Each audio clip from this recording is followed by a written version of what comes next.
Bonjour Amélie de Bourbon-Parme, vous venez de publier chez Gallimard Le secret de l'empereur, un ouvrage passionnant et pas banal. Cet ouvrage est très riche car vous nous plongez dans l'atmosphère de l'époque avec un Charles Quint, empereur du Saint-Empire germanique, un Charles Quint sur le déclin puisqu'il renonce à tous ses titres. Mais là on découvre à travers votre roman une passion méconnue de Charles Quint, celle des instruments de mesure de son temps à une époque où l'on pense que la Terre n'est pas ronde. Alors, une première question. Alors, Amélie, descendante de Charles Quint, ce roman historique vous est-il paru comme une évidence ? Alors, ce roman historique, oui et non. C'est-à-dire que j'étais en fait en train de travailler sur le deuxième roman, après la sortie du premier, Le Sacre de Louis XVII.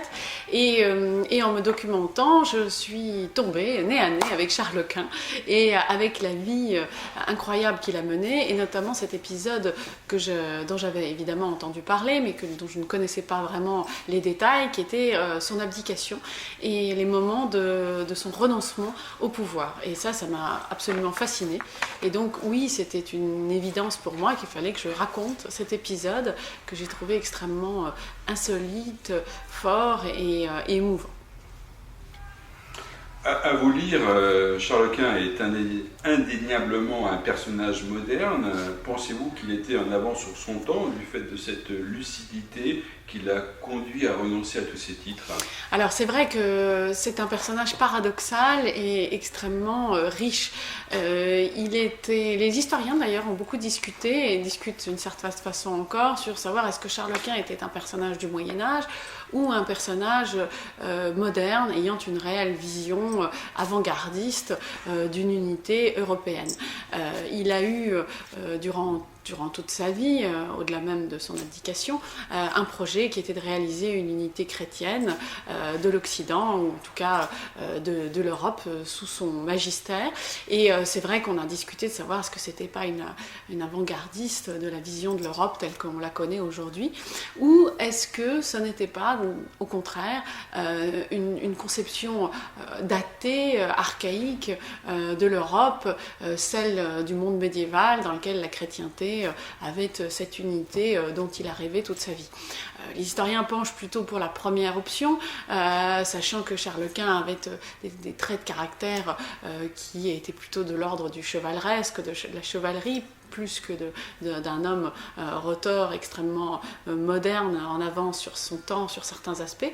Mais voilà, alors ça c'est pour l'historiographie. Par contre, au niveau de cette décision d'abdiquer, il y a quelque chose, en effet, une décision personnelle extrêmement moderne qui dénote un caractère très à l'écoute, au fond, de sa subjectivité. Une chose qui est assez inattendue à une époque où, en tout cas, on est le dépositaire d'un ordre divin et qu'on est là pour surtout accomplir son devoir et la mission que Dieu vous a confiée. Donc tout d'un coup, Charles Quint qui décide d'écouter sa volonté, de dire « je veux me retirer pour être avec moi-même dans la solitude et une forme de sérénité ou de retrouvailles avec lui-même », c'est en effet un geste très moderne qui m'a totalement fascinée.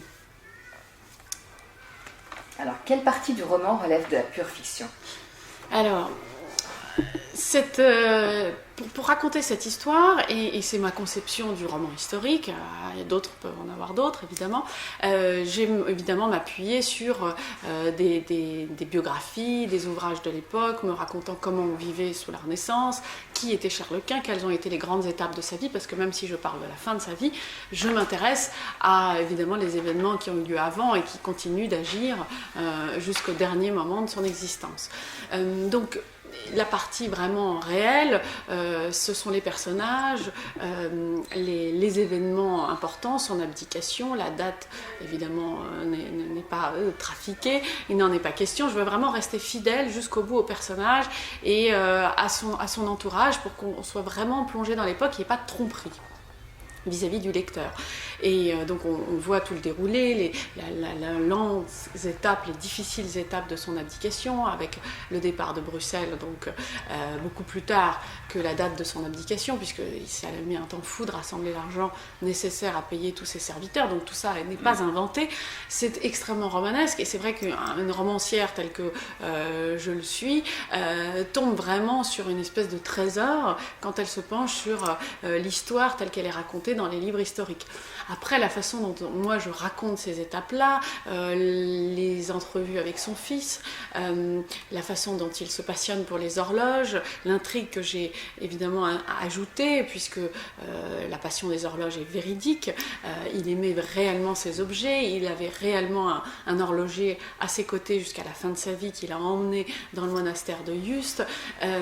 Il avait une collection d'horloges dont je cite certains noms de pièces qui sont réelles et avérées, puisqu'il avait hérité toute cette collection des ducs de Bourgogne, ses ancêtres, et après toutes les étapes de l'abdication, le voyage en Espagne, la retraite avec les moines triés sur le volet, parce que ce sont pas n'importe quel moine qui avait été choisi pour l'accompagner dans les derniers moments de sa vie. C'était des moines qui savaient très bien chanter, parce qu'il adorait la musique. C'était des moines qui avaient une certaine piété, parce qu'il voulait pouvoir se retirer et réfléchir à sa vie dans un certain contexte.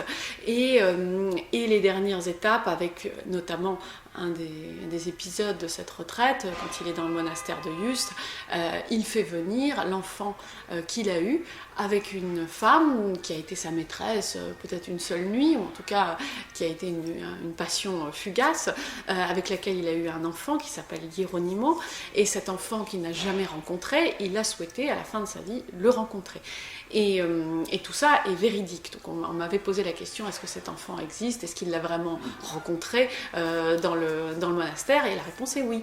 Et c'est tout ça, vraiment la puissance au fond romanesque de derniers moments de sa vie, qui m'ont inspiré ce roman. Et la façon dont ça se passe, les dialogues, les émotions que ça suscite en lui, c'est mon invention. Après, c'est au lecteur de se faire une idée. Est-ce que c'est convaincant? Est-ce que ça l'est pas? Ça, c'est mon travail de romancière à moi. Et précisément, lorsqu'il abdique,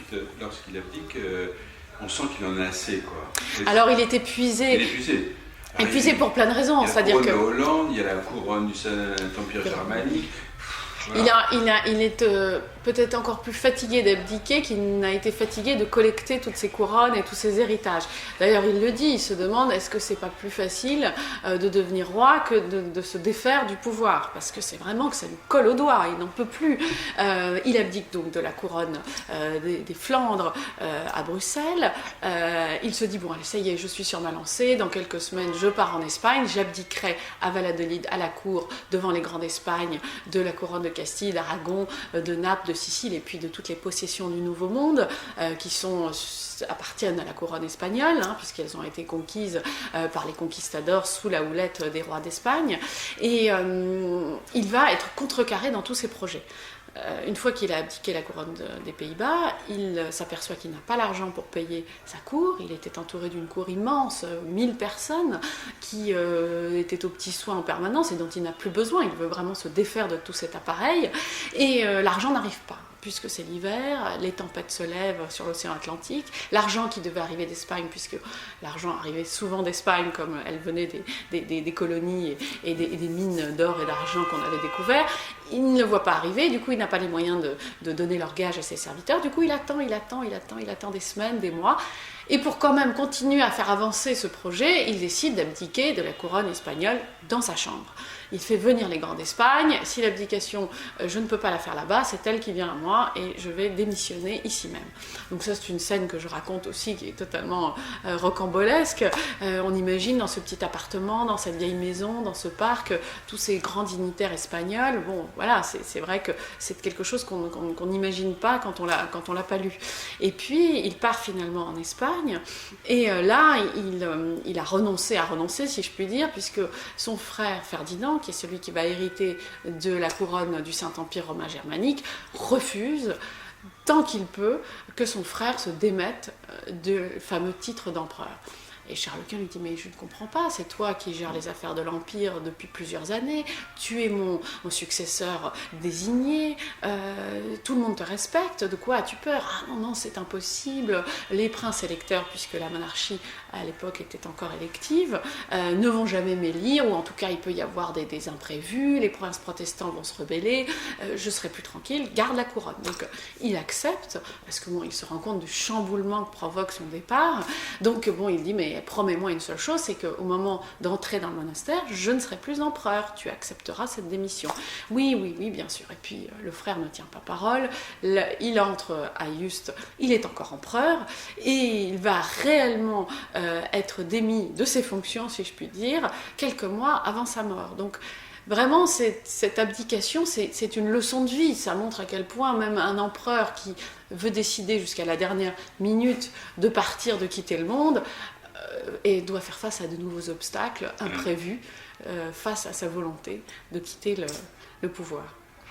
Et alors, comment avez-vous découvert sa passion pour les horloges? Alors la passion pour les horloges, je l'ai découvert en lisant de nombreux ouvrages, et puis j'ai lu aussi des livres spécialisés sur les horloges, les mécanismes d'horlogerie, et puis l'évolution de cette science, qui est quand même quelque chose d'extrêmement intéressant, technique, et très lié à la culture d'une époque et à la conception du monde, puisque les horloges étaient des mécanismes à l'époque assez frustres, qui disaient l'heure et qui retardaient en permanence, parce qu'on n'avait pas encore créé le fameux mécanisme qui permet d'avoir une régularité, et donc il fallait sans arrêt remonter l'objet.